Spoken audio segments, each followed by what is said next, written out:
السلام علیکم ورحمۃ اللہ وبرکاتہ۔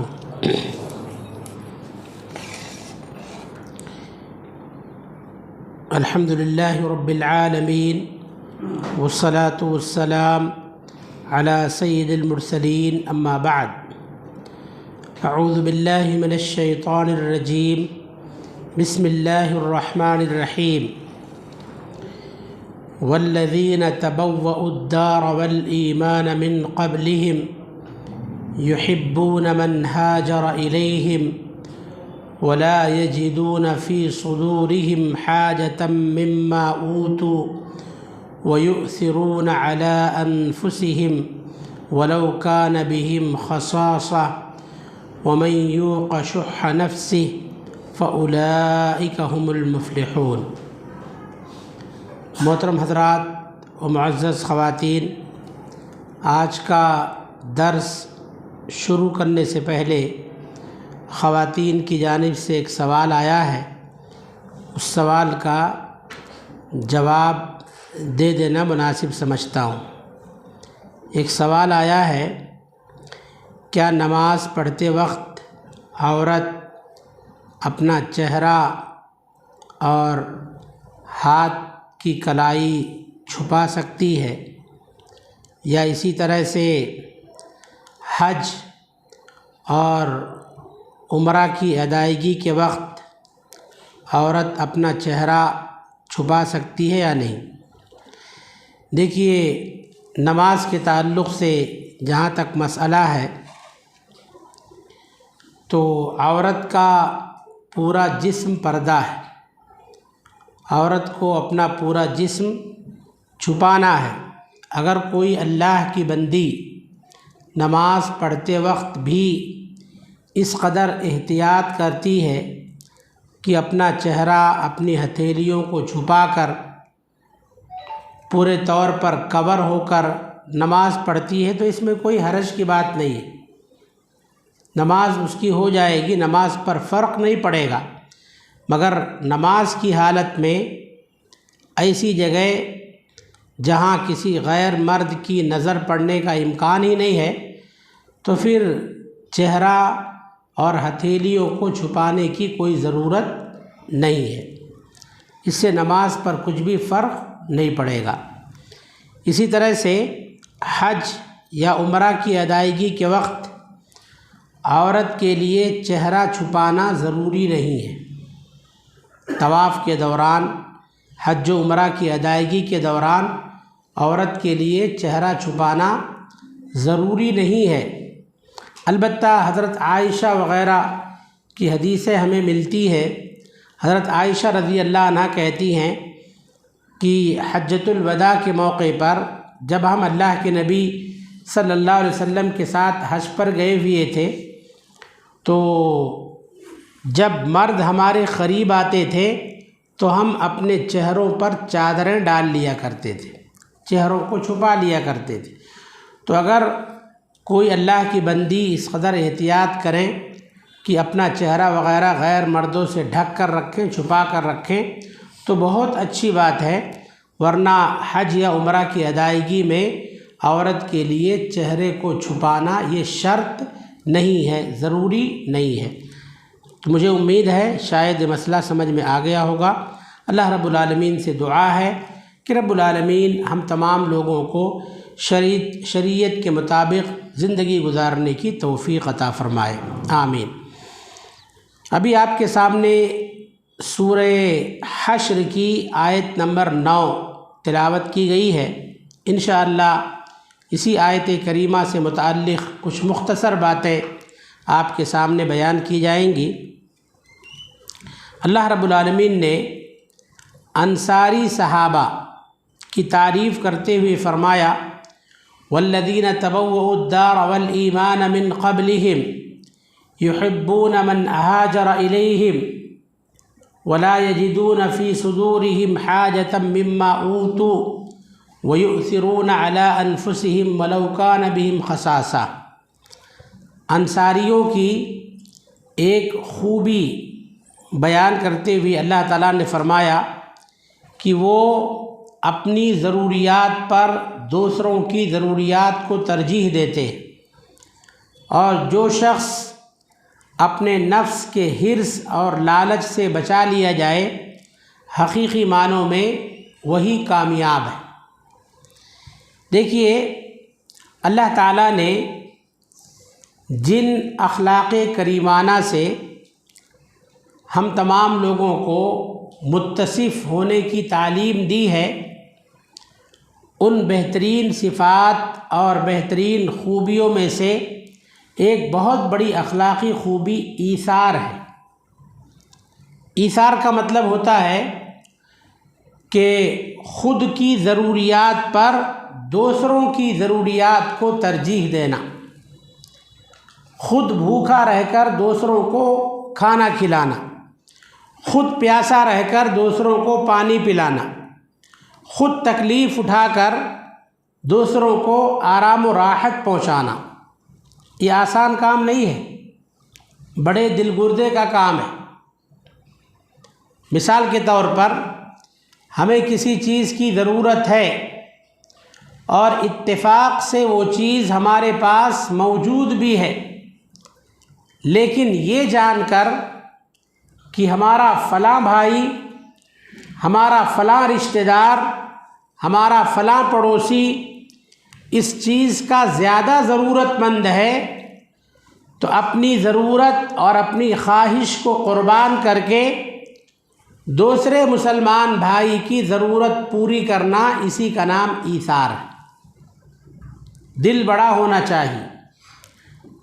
ایثار ایک ایسی خوبی ہے جس کی وجہ سے سماج اور معاشرے کے اندر اپنائیت اور فدائیت کے جذبات پیدا ہوتے، ماحول خوشگوار ہوتا ہے، سماج اور معاشرے میں نفرت کے بجائے محبت کی فضا قائم ہوتی ہے۔ نبی کریم جناب محمد الرسول اللہ صلی اللہ علیہ وسلم کو دیکھیں، آپ نے کون سا معاشرہ بنایا، کیسی سوسائٹی بنائی جب مسلمان مکہ سے ہجرت کر کے مدینہ گئے۔ تو آپ جانتے ہیں اس وقت مسلمانوں کے لیے کیسے کٹھن حالات تھے۔ مسلمانوں کے مسائل کو لے کر نبی کریم صلی اللہ علیہ وسلم بہت زیادہ فکر مند تھے، کیونکہ اس وقت جب مسلمان مکہ سے ہجرت کر کے مدینہ گئے تھے تو مدینہ میں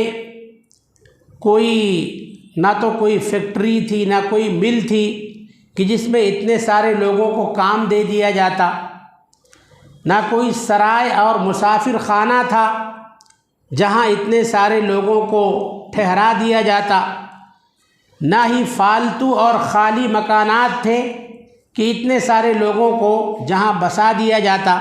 اس لیے مہاجرین کے مسئلے کو لے کر ہمارے نبی صلی اللہ علیہ وسلم بہت زیادہ فکر مند تھے۔ اللہ کے نبی صلی اللہ علیہ وسلم نے ایک دن صحابہ کو مسجد میں جمع کیا، سینکڑوں کی تعداد میں مکہ سے ہجرت کر کے آئے ہوئے مسلمان ہیں، ان کو رہائش دینی ہے، ان کو سیٹ کرنا ہے۔ اللہ کے نبی صلی اللہ علیہ وسلم نے مسلمانوں کو مسجد میں جمع کیا، آپ نے اخوت اور بھائی چارگی پر بہت ہی پرمغز اور جامع درس دیا۔ اس کے بعد آپ صلی اللہ علیہ وسلم نے مہاجرین اور انصار کے درمیان مواخات کرایا، بھائی چارہ کرایا۔ آپ صلی اللہ علیہ وسلم نے باقاعدہ نام لے لے کر بتایا، فلاں مہاجر فلاں انصاری کا بھائی ہے، مکہ سے آیا ہوا فلاں مسلمان مدینہ کے فلاں مسلمان کا بھائی ہے۔ آپ قربانیاں دیکھیں انصاری مسلمانوں کی، ان کا جذبہ ایثار دیکھیں، اور خود کی ضروریات پر اپنے بھائیوں کو کس طرح سے ترجیح دے رہے ہیں، اور وہ لوگ کس طرح سے ہمدردی اور غمخواری کی مثال پیش کر رہے ہیں۔ اللہ کے نبی صلی اللہ علیہ وسلم نے جن جن لوگوں کو جن جن کا بھائی بنایا تھا، مدینہ کے مسلمان مہاجر مسلمان بھائیوں کو اپنے اپنے گھر لے گئے، گھر لے جا کر کہا یہ میری زمین ہے، یہ میری جائیداد ہے، یہ میری پراپرٹی ہے، یہ میرا کھیت ہے، یہ میرا باغ ہے، آج سے آدھا تمہارا آدھا ہمارا۔ بعض لوگوں نے تو یہاں تک کہا کہ میرے بھائیوں، آپ مکہ سے آئے ہوئے ہیں، آپ کو کھیتی باڑی کا، باغبانی کا بالکل تجربہ نہیں ہے، اس لیے محنت ہم کریں گے، کھیتی ہم کریں گے، پھر جب پیداوار ہوگی تو پیداوار میں سے آدھا بانٹ کر آپ کو دیں گے، آدھا ہم رکھ لیں گے۔ ان کی انہی بے مثال قربانیوں کی وجہ سے انہیں انصار کہا جاتا ہے۔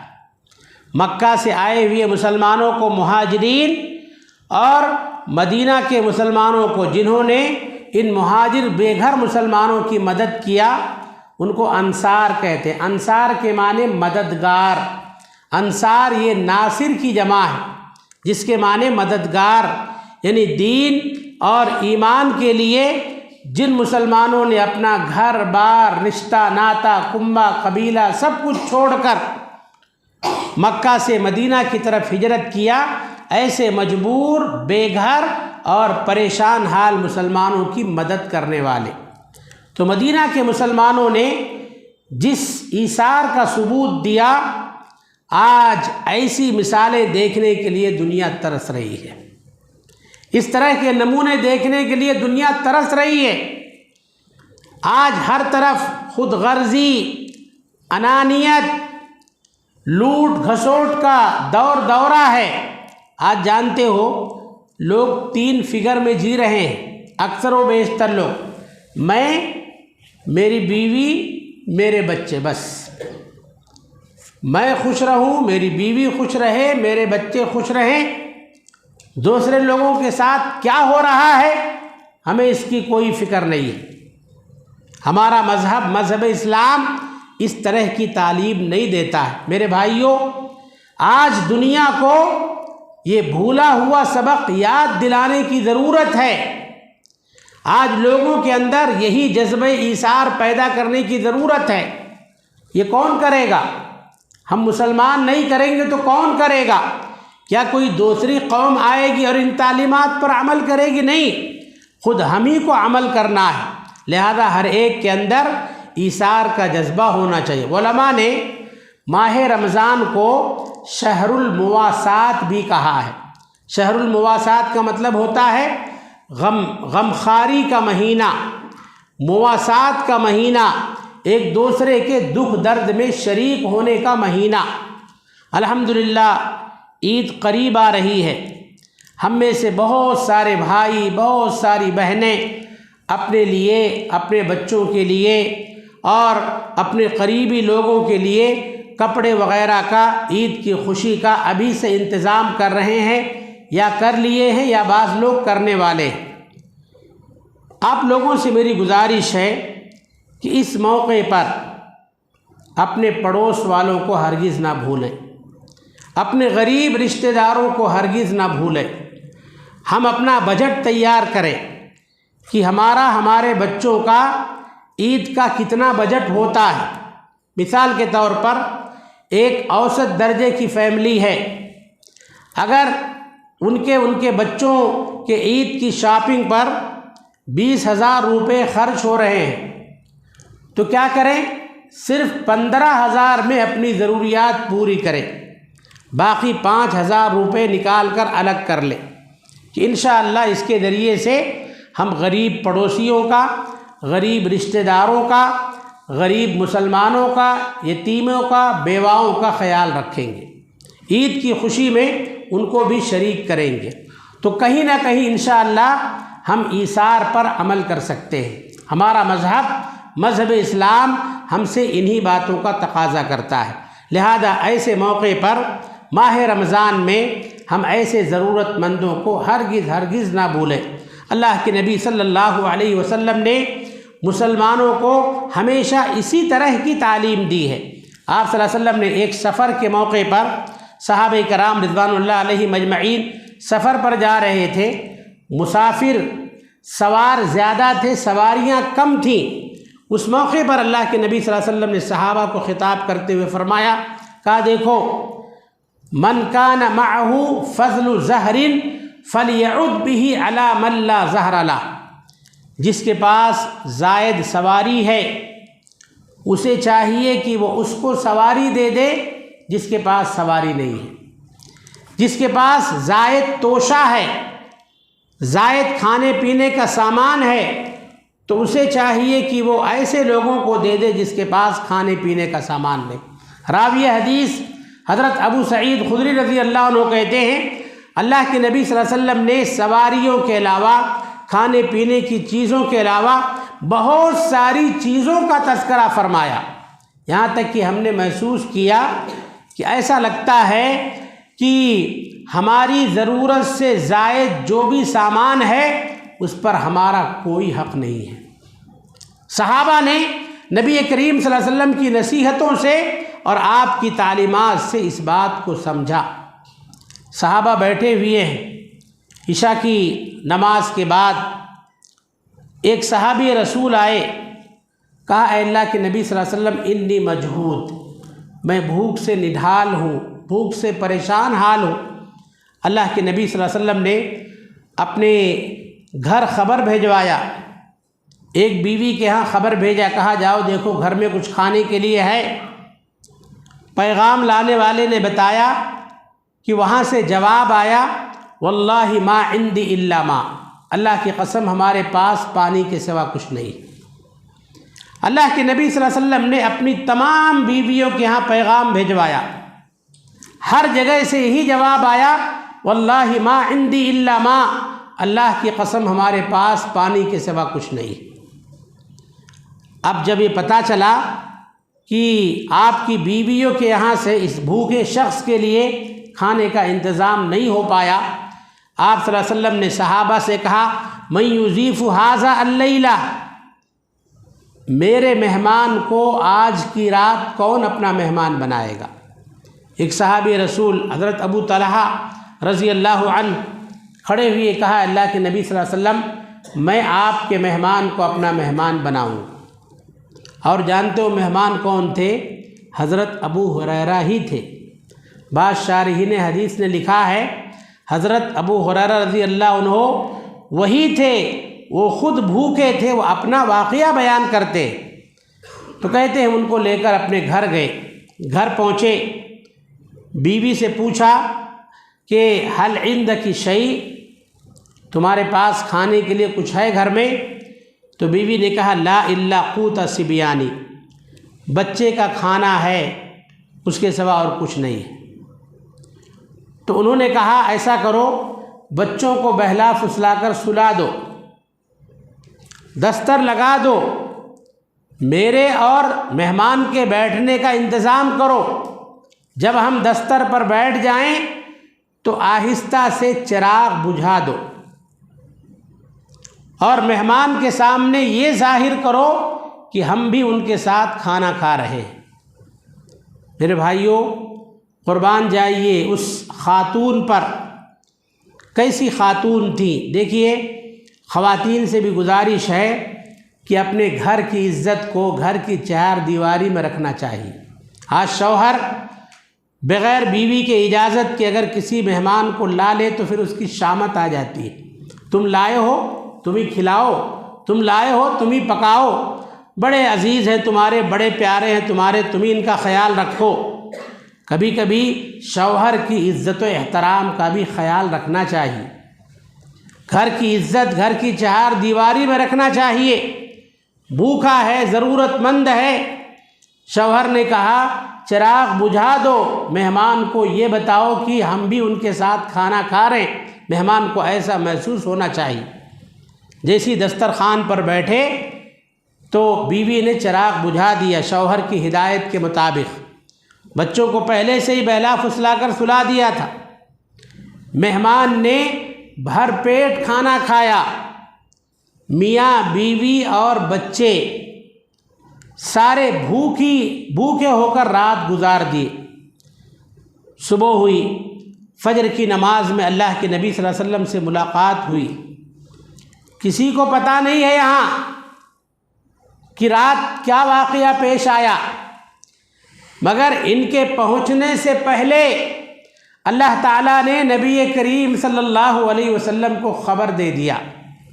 جیسی پہنچے ابو طلحہ رضی اللہ عنہ اللہ کے نبی صلی اللہ علیہ وسلم کے پاس، اللہ کے نبی صلی اللہ علیہ وسلم مسکرا رہے ہیں اور کہہ رہے ہیں لقد عجب اللہ من صنیعکما بضیفکما اللیلہ، رات تم دونوں میاں بیوی نے اپنے مہمان کی جو خاطرداری کی ہے، ان کا جو استقبال کیا ہے، تمہارے اس عمل سے تمہارا رب بہت خوش ہوا ہے، تمہارے بارے میں آیت نازل کی ہے وَيُؤْثِرُونَ عَلَىٰ أَنفُسِهِمْ وَلَوْ كَانَ بِهِمْ خَصَاصَةٌ، کہ یہ ایسے لوگ ہیں جو خود ضرورت رکھتے ہوئے اپنی ضرورت پر دوسروں کی ضرورتوں کو ترجیح دیتے ہیں۔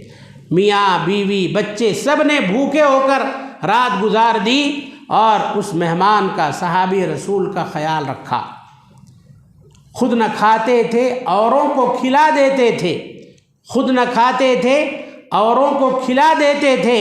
کتنے اچھے تھے محمد کے زمانے والے صلی اللہ علیہ وسلم۔ تو میرے بھائیوں، اس کو کہتے ایثار۔ آج ہمارا معاملہ کیا جانتے ہیں؟ وقت پر چائے نہ ملے تو تلملا اٹھتے ہیں، پریشان ہو جاتے ہیں، صبح و شام کے معمولات میں فرق آ جائے تو آپے سے باہر آ جاتے ہیں۔ یہاں دیکھیے پورا گھرانہ بھوکی رات گزار دیا، مہمان کا خیال کیا۔ تو آج ہمارا مذہب اسلام دوبارہ ہم سے یہی ایثار چاہتا ہے، اسی طرح کی قربانی چاہتا ہے۔ ہر مسلمان کے اندر، چاہے امیر ہوں چاہے غریب ہوں، یہ جذبہ ضرور ہونا چاہیے۔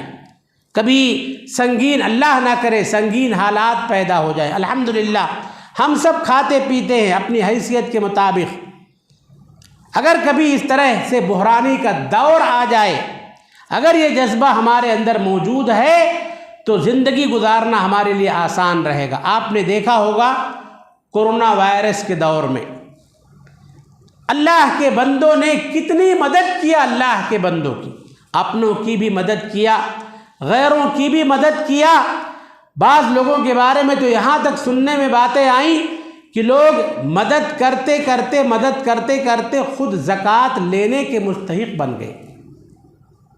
بے تحاشا خرچ کیا لوگوں نے، بے تحاشا اللہ کے بندوں پر اپنا مال خرچ کیا، ایثار کی مثالیں پیش کی۔ تو یہ جذبہ ہمیشہ ہمارے اندر رہنا چاہیے۔ الحمدللہ ہم سب کھا جی رہے ہیں، زندگی چل رہی ہے۔ اللہ نہ کرے زندگی میں اگر اس طرح کے حالات پھر پیدا ہوں تو ہم ایک دوسرے کی مدد، ایک دوسرے کے تعاون اور ایک دوسرے کا ساتھ دینے کے لیے بالکل تیار رہیں۔ تو ہمارا مذہب اسلام ہر دور میں ہم سے اسی طرح کی قربانی چاہتا ہے۔ اللہ رب العالمین سے دعا ہے کہ رب العالمین ہم تمام لوگوں کو صحابہ کرام رضوان اللہ علیہ مجمعین کی زندگیوں کو ہمیشہ اپنے سامنے رکھنے اور ان سے زیادہ عبرت اور نصیحت پکڑنے کی توفیق عطا فرمائے۔ اللہ تعالی ہم سب کے دلوں میں ایک دوسرے کے تعلق سے محبت، ہمدردی، ایثار اور قربانی کے جذبات پیدا فرما دے۔ رب العالمین ہم سب کو نیک اور ایک بن کر زندگی گزارنے کی توفیق عطا فرمائے۔ رب العالمین ہم تیری رضا کے لیے تیری راہ میں اپنی محنت کی گاڑھی کمائی جو بھی خرچ کرتے ہیں، اللہ تعالی ہمارے صدقات، خیرات اور تعاون کو قبول فرمائے، اور ان چیزوں کو اللہ تعالی ہم سب کے لیے دفع بلیات کا ذریعہ بنائے، اور ان کے ذریعے سے اللہ تعالی ہمارے لیے آخرت میں درجات کی بلندی کا ذریعہ بنائے۔ رب العالمین ہمارے یہاں آنے، بیٹھنے اور سننے کو قبول فرمائے، اور اس مجلس کو ہم سب کے لیے دنیا و آخرت میں نجات کا ذریعہ بنائے۔ آمین ثم آمین، وآخر دعوانا ان الحمد للہ رب العالمین، والسلام علیکم ورحمۃ اللہ وبرکاتہ۔ سبحانک اللہم وبحمدک، اشہد ان لا الہ الا انت، استغفرک واتوب الیک۔